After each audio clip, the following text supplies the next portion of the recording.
ప్రపంచాన్ని ఇస్లామిక్ రాజ్యంగా మార్చాలని కొందరు కలలు కంటారు. దానికోసం యూదులతో, క్రైస్తవులతో, హిందువులతో పోరాడతారు. కానీ వాళ్ళ ఆశయాలను అణచివేసే బాధ్యతను ఒక దేశం తీసుకుంది. ఆ దేశం పేరు చైనా. ఈ విషయంలో చైనా ఏం చేస్తుందో, మిగతా ఇస్లామిక్ దేశాలు ఎలా మౌనంగా ఉన్నాయో తెలిస్తే మీరు షాక్ అవుతారు. చైనాలో ఉయిఘర్ ముస్లింలను అణచివేయడానికి, వాళ్ళ ఉనికినే లేకుండా చేయడానికి చైనా ప్రభుత్వం ఒక భయంకరమైన ప్రణాళికను అమలు చేస్తోంది. వాళ్ళ మసీదులను కూల్చివేస్తున్నారు. లక్షలాది మందిని సంవత్సరాల తరబడి డీటెన్షన్ సెంటర్లలో బంధించి చిత్రహింసలు పెడుతున్నారు. వాళ్ళ జనాభాను పెరగకుండా నిరోధించడానికి బలవంతంగా కుటుంబ నియంత్రణ ఆపరేషన్లు చేస్తున్నారు. చైనా నుంచి ప్రాణాలు అరచేతిలో పెట్టుకుని పారిపోయిన వారిని కూడా వదలట్లేదు. ఇటీవల 50 మంది ఉయిఘర్ ముస్లింలు టర్కీకి పారిపోతే చైనా ఆ దేశాన్ని బెదిరించి వాళ్లను తిరిగి తమకు అప్పగించేలా చేసింది. ఇక్కడే అసలు డ్రామా మొదలవుతుంది. తమను తాము ఇస్లాంకు రక్షకులమని చెప్పుకునే టర్కీ చైనాకు భయపడి ఆ ముస్లింలను తిరిగి మృత్యువు దగ్గరకు పంపించేసింది. మరి మిగతా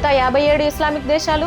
వాళ్ళందరూ నోరు మెదపడం లేదు. చైనాను కన్నెత్తి చూసే ధైర్యం కూడా వారికి లేదు. మరి మన దేశంలో చిన్న విషయానికి కూడా గొంతు చించుకుని అరిచే వాళ్ళు ఈ విషయంలో పాము మింగినట్లు ఎందుకు సైలెంట్ గా ఉన్నారు? చైనాలో తమ సోదరులపై ఇంత దారుణమైన అణచివేత జరుగుతుంటే ఒక్కరైనా ఎందుకు మాట్లాడరు? ఈ ద్వంద్వ వైఖరిపై మీ అభిప్రాయం ఏంటి? ఇస్లామిక్ తీవ్రవాదాన్ని నిజంగా అణిచివేయగల శక్తి చైనాకు మాత్రమే ఉందా? ఈ కఠినమైన నిజంపై మీ ఆలోచనలను కింద కామెంట్స్ లో పంచుకోండి. ఈ వీడియోలోని వాస్తవాలు అందరికీ తెలియాలంటే దీన్ని లైక్ చేసి షేర్ చేయండి.